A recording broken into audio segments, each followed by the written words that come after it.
ఈవీఎంలు అన్నది 80% of the జనాభా ఓట్లు వేసినారు. రికార్డ్ పోలింగ్ 80% జనాభా వెళ్ళి పోలింగ్ బూత్లో బటన్ నొక్కినారు. బటన్ నొక్కిన తర్వాత వాళ్ళు ఏ పార్టీకి ఓటేశారని వీవీప్యాట్లో వాళ్ళకి కనిపిస్తూ ఉంది. వాళ్ళకి వీవీప్యాట్లో వాళ్ళు వేసిన ఓటు వీవీప్యాట్లో వాళ్ళకి కనిపించే ఓటు రెండు మ్యాచ్ అయ్యాయి కాబట్టి వాళ్ళు సాటిస్ఫై అయ్యి బూత్లో నుంచి బయటకు వచ్చారు. ఈ 80% మంది ఎవరైతే ఓటేశారో ఎవడు కంప్లైంట్ చేయాల, ఏ ఓటరు కూడా కంప్లైంట్ చేయాల. ఇప్పుడు నేనున్నాను, వెళ్ళి నేను ఫ్యాన్ గుర్తుకు నేను నొక్కిన తర్వాత వీవీప్యాట్లో నాకు సైకిల్ గుర్తు కనిపిస్తే నేను ఎందుకు గమ్మనుంటాను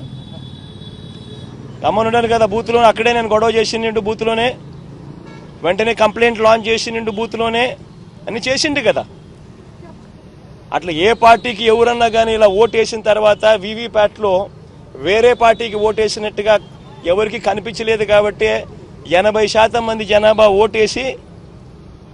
ఓట్లేసిన ప్రతి ఒక్కరూ సాటిస్ఫై అయ్యి ఎటువంటి బూత్లో కానీ బూత్లో కంప్లైంట్ ఇవ్వడం కానీ పోలింగ్ ఆఫీసర్ దగ్గర కంప్లైంట్ ఇవ్వడం కానీ ఎటువంటి ఎక్కడ జరగల. పోలింగ్ మొదలయ్యే ముందు ప్రతి పోలింగ్ బూత్లోనూ అన్ని పార్టీలకు సంబంధించిన పోలింగ్ ఏజెంట్లు అక్కడ కూర్చుంటారు. వాళ్ళందరూ కూర్చున్న తర్వాత ఈవీఎంలు వీళ్ళందరూ చెక్ చేస్తారు, వీళ్ళందరూ టెస్ట్ చేస్తారు. 50 ఓట్లు మాక్ పోలింగ్ చేస్తారు.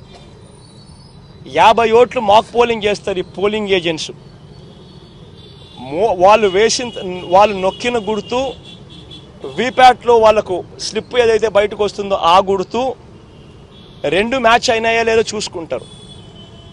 చూసుకున్న తర్వాత వీళ్ళు సంతకాలు పెడతారు, పోలింగ్ ఏజెంట్ సంతకాలు పెడతారు. మేము వెరిఫై చేసినాము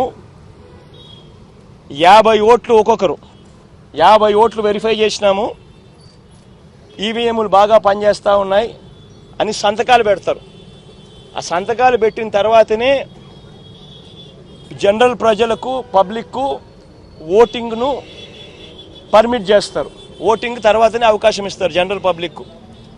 మరి ఇటువంటి తెలుగుదేశం పార్టీకి సంబంధించిన ఏజెంట్లే అన్ని పార్టీలకు సంబంధించిన ఏజెంట్లతో పాటు కలిసి నొక్కి